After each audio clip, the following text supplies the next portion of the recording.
Hi, everybody.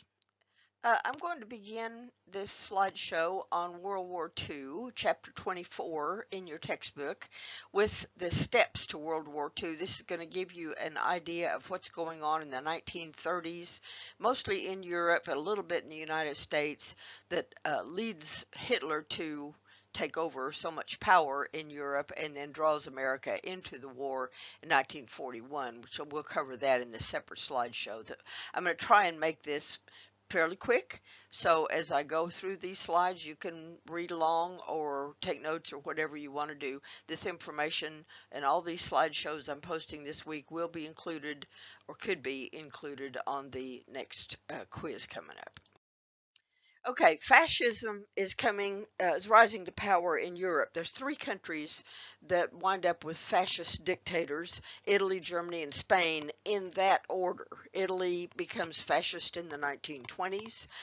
Germany, Hitler rises to power in the 1930s, early 30s.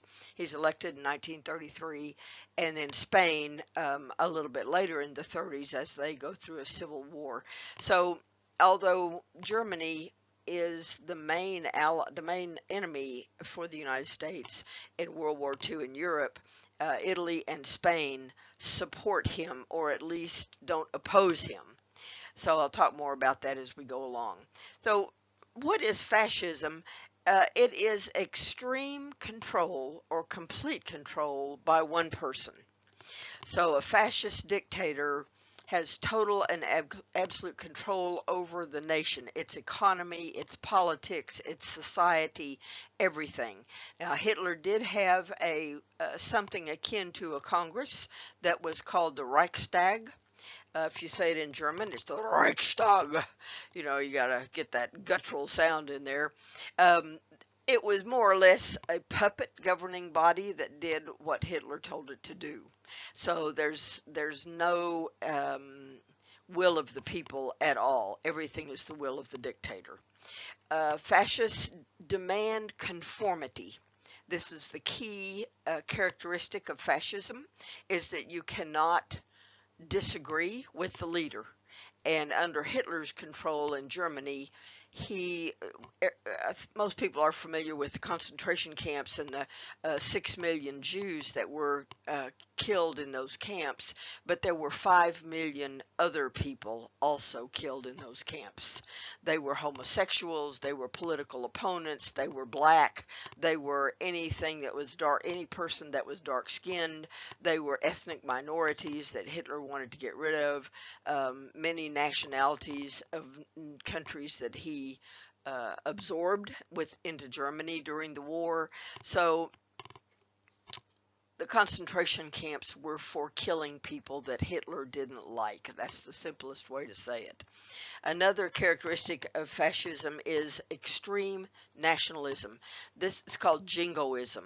This is not patriotism, okay? This is a far, far, far extreme where literally you believe in your heart that your country is the only one that is legitimate in the world and it should rule. Is nothing close to patriotism, right? So Hitler's rallying cry became the best should rule to rid the world of evil, and of course the Aryan race, as he defined it, which were Germanic people that had Germanic heritage, were the best. Those were the best people in the world. So it's very, very discriminatory. It's very prejudicial. There's no sense of live and let live or tolerance for other people. It also focused, and fascism works this way, on racism. It's based on racist ideas.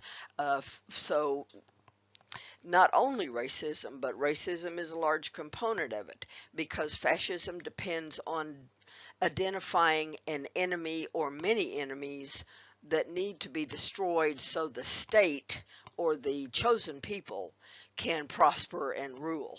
And of course, those were the people that disagreed with Hitler politically, that were social outcasts in his view, that were ethnic minorities, and of course religious minorities, the Jews and others. So it's a very, very wide blanket that Hitler broadcast there of people that he wanted to do away with. Um, the United States, in the meantime, remember this is 1930s, the United States is struggling through the Great Depression. We don't know if our own nation is going to survive the Great Depression, so not really looking at, we know what's going on in Europe, but we can't afford to be spread too thin. So we're fighting the battle at home on the economy and just keeping an eye on what's going on in Europe. And there's reasons for that isolationism because during the 1930s, the United States was looking back at World War I, at the 58,000 young men that were sacrificed not for the United States, not for the safety of the United States, but for the safety of our European allies.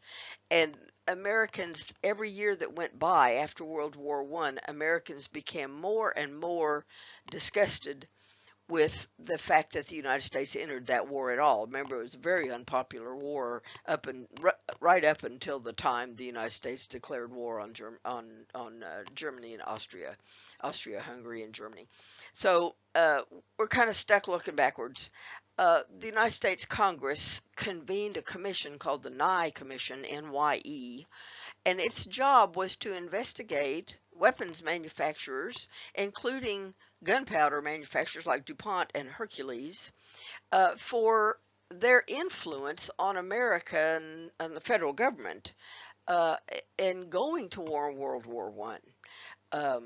Turns out that this investigation showed that these companies that became known as the Merchants of Death were making hundreds of percent of their normal profit because the United States went to war and was buying all the military supplies from these companies.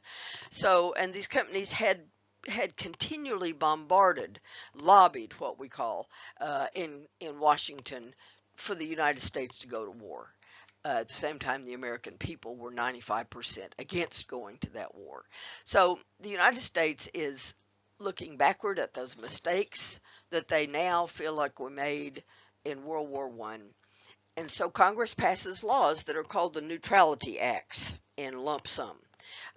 One of the laws says the United States cannot sell weapons to nations that are at war. That was what the United States was doing with Britain and tried to do with Germany at the beginning of World War I. No Americans can travel on aggressors' ships. Now, what does that make you think of? An aggressor's ship? Well, that was referring back to the Lusitania, which belonged to Britain, and it was a passenger ship, but Americans were sailing on it. There were lots of nationalities sailing on it, and of course the Germans exploded it off the southern coast of Ireland with torpedoes. So now we're going to make a law that's to protect Americans. No Americans can sail on ships of nations that are at war. And then the last one, which is really going to hit the banks, nobody can loan money to a nation that's at war. No bank, federal government, nobody. So those are going to be passed by Congress to try and prevent America from getting sucked into those problems in Europe, those squabbles that are always going on over there. You read in the article that I gave you for World War I about how all those heads of state in Europe were interrelated. I mean, most of them were grandchildren or great-grandchildren of Queen Victoria. So they're going to always be getting into family squabbles. This is Europe's history. So what does that have to do with the United States? I mean, we're over here in the other half of the world, protected by these oceans, even with flight. We just don't need to sacrifice our young men for those other nations. Now, at the bottom of this screen, there's a link there that says World War II in simulation 4 minutes. It's a video that's posted on Canvas for you. I don't think the link's going to work here. I was trying to insert this video into the PowerPoint, and it's too complicated. I didn't ever think it was going to work anyway. So watch that 4-minute simulation of how Germany gobbles up the territory in Europe, and you can watch the years go by in the upper left corner of the video as it's playing.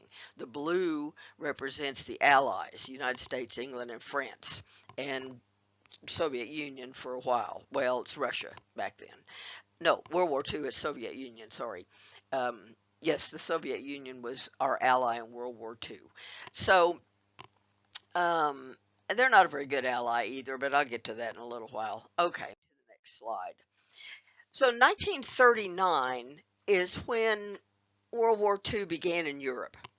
The actual day of that's considered the beginning was September 1st, 1939. That's the day that Germany invaded Poland.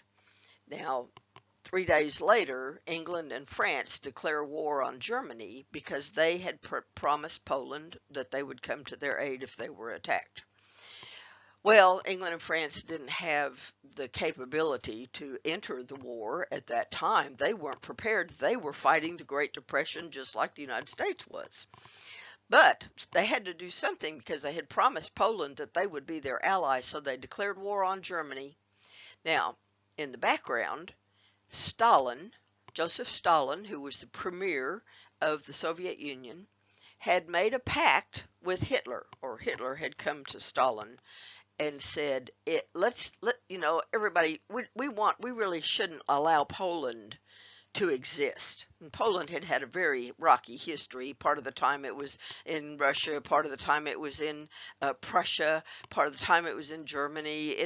The borders just moved around, and Poland's been treated really very badly over the centuries. So Hitler says to Stalin, let me attack Poland. I'll take it over. We'll divide it up, and that way you can have something, I'll have something, and I won't attack you. Russia will be safe. Germany doesn't want to come into Russia. And so Stalin thought that was a pretty good deal and agreed. So when Poland is invaded by Germany, it just takes a very short time, just a couple of weeks before Poland falls, because they weren't prepared for war either. And actually their troops came out to defend themselves against the German troops. The Polish soldiers were on horses with swords, and they're facing tanks. So you can imagine that didn't take too long to defeat Poland. Now, when this is going on in the United States, that attack there on Poland by Germany was called the Blitzkrieg. That's where that word came from. Blitzkrieg. That's not very good, but anyway, it means lightning war, right, in German. And that was what journalists' observation of how quickly Poland was attacked and fell. Lightning war, so that's where that term comes from. And also in about that same period of time, concentration camps began to be built for the outcasts or the misfits or Hitler's enemies. And of course that whole idea is going to be expanded as the war goes by. Even after England and France declare war on Germany on September 3rd, 1939, 94% of the United States citizens still are not interested in getting involved in that war. President Roosevelt came out with a public speech or one of his fireside chats, and one of his famous statements was, "This nation will remain a neutral nation, but I cannot ask that every American remain neutral in thought as well."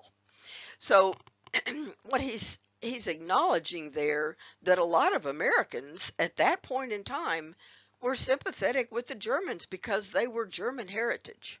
There wasn't a whole lot of press coming out of Germany where we could understand what Hitler was like, and he was just a military opponent at that point. So, and Americans didn't want to sacrifice their young people for Europe again.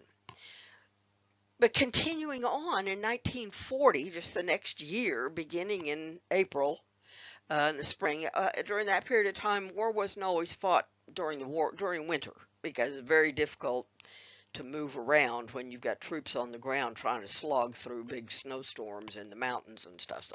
So not much happened over the winter, but in April, Germany begins to invade more territory in Europe. And you'll see this demonstrated very well in that World War II in 4 minutes video. Norway, Denmark, Belgium, Luxembourg, Holland, which are those countries in Northern Europe and Scandinavia, fell to Germany by the end of May. Germany immediately began to turn its attention to France. Now, France had built a very strong border defensive because it shares a border with Germany. So after World War I, it built what's called the Maginot Line, Magiot, it's French, which was a line of concrete bunkers with cannon concreted in place so that they were all aimed at Germany so they could stop German troops. Well, Germany knew about that, of course, and so they had defeated Holland, Luxembourg, and Belgium, which are what's called the Low Countries there on the very northern side of France. So they just came through those countries and invaded France from the north, avoided that border between the two countries, and the northern part of Paris, or a part of France, fell again within 6 weeks. Paris was occupied by the Germans, so northern France was completely occupied and controlled by Germans. The southern part of France, you can see on the map there that the southern part of France is light gray. What does that mean? Well, it means that they weren't invaded by Germany, but they collaborated with Germany. In other words, Hitler went to the exiled government in it's a town called Vichy, Vichy, Vichy, France. And Hitler said, if you will just cooperate with me, I won't invade southern France. I'll just leave you on your own. Just do what I say. And the Vichy government said, sure, we'll do that. And so it's going to be another 3 years before southern France is actually invaded and physically controlled by Germany. So by the end of 1940, the only ally the United States has remaining intact in Europe is England. And that's disturbing, right? That's our number one ally, because remember, we talked about this in class. The main thing that we share with England that creates this unique bond between England, really the British Empire as it used to be, England, Scotland, Wales, Northern Ireland, Canada, Australia, all of those are English-speaking countries. So that's our bond, aside from the cultural and historical bond that we have with them. All right, 1940, we're into September now after France has fallen. President Roosevelt watches what's going on over there in Europe, and he says, okay, we got to get ready because we're not going to be able to stay out of this. We cannot allow England to become controlled by a fascist dictator. So the federal government begins selective service, and what we call it colloquially is the draft. At that time, the United States Army was 18th in the world.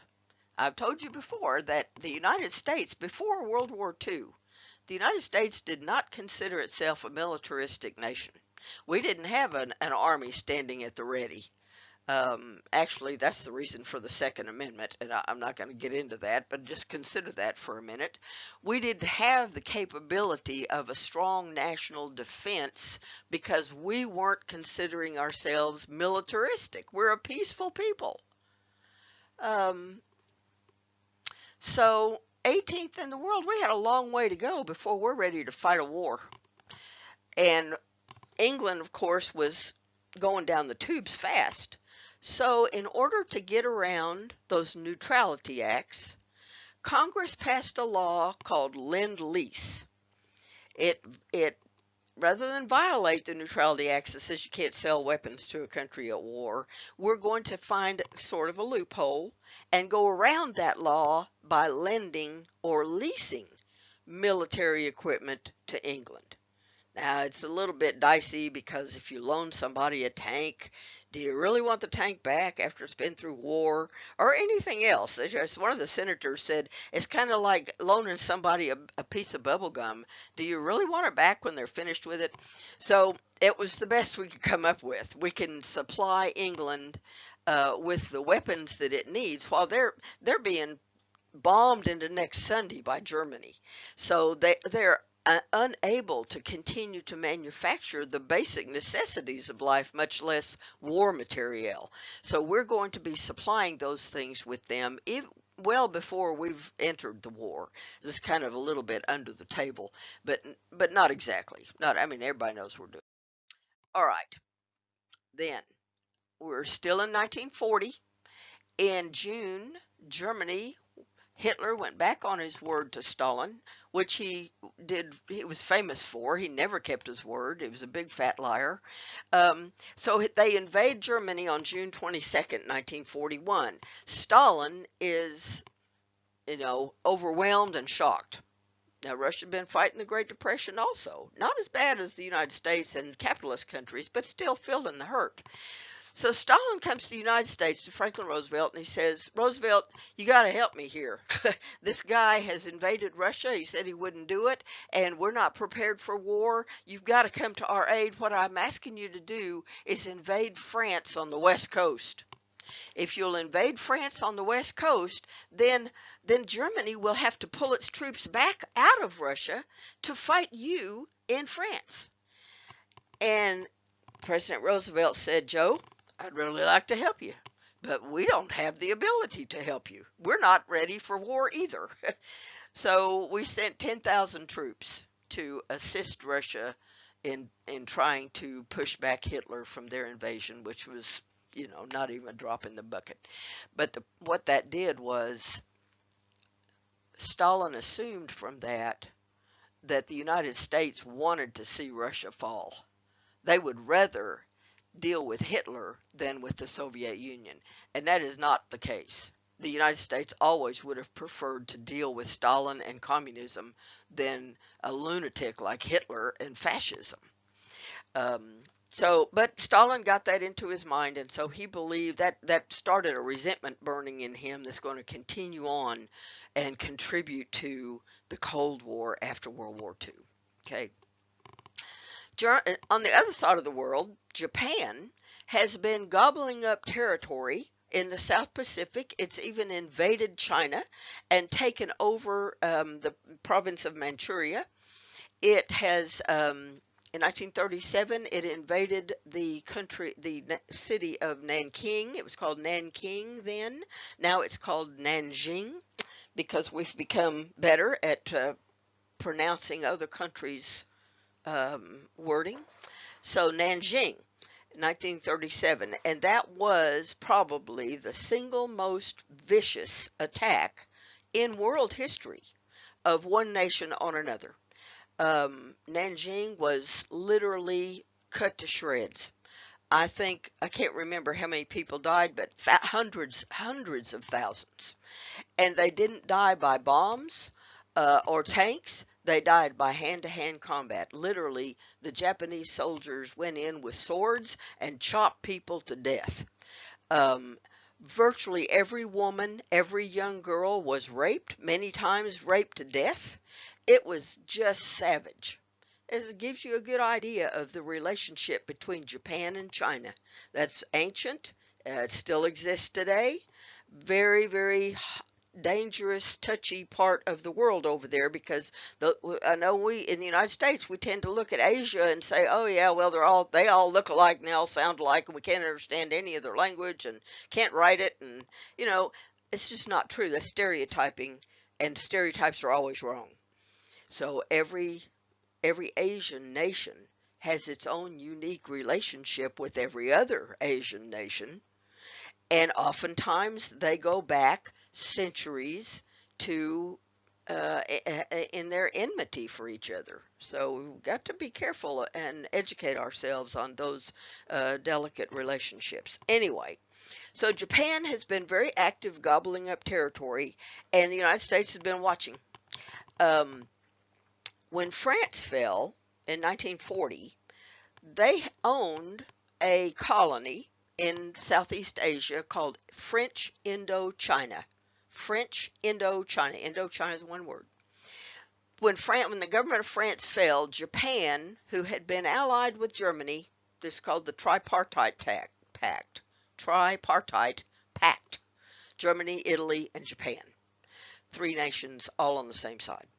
So Japan invaded and took over French Indochina and occupied that territory the rest of the war. Um, Today, Indochina is made up of Thailand, Cambodia, Laos, and Vietnam. So that's going to factor into the Vietnam War in the 1960s. So anyway, Indochina is gone, French Indochina is gone, and the United States froze all Japanese money in United States banks. That is government money that had been invested. It's personal money that had been invested or ownership in anything now is ceased to exist. The United States has taken all that, not taken it for themselves, but just kept it away from Japan. Then some of our cryptographers broke the Japanese code. You know, remember the Zimmerman telegram from World War I? I showed you that image of code, and it was like 4 numbers, 5 numbers, 4 numbers, 5 all over the whole page. There was no words at all. So a code breaker or a cryptologist, they're mathematicians, and they figure out what that code is in letters, and then they decipher it. And this goes on all the time in wartime, or did, kind of like computer hackers might be today. So they broke the Japanese code and learned that Japan was planning a large attack somewhere in the South Pacific. So the United States sent our aircraft carriers out into the South Pacific because we can launch planes from an aircraft carrier and they can go, you know, several hundred miles and drop bombs and then come back to the carrier. So we were watching for the Japanese ships and planes to stage an attack somewhere in the South Pacific. But we had no idea that they could hit Hawaii. And I'll explain to you why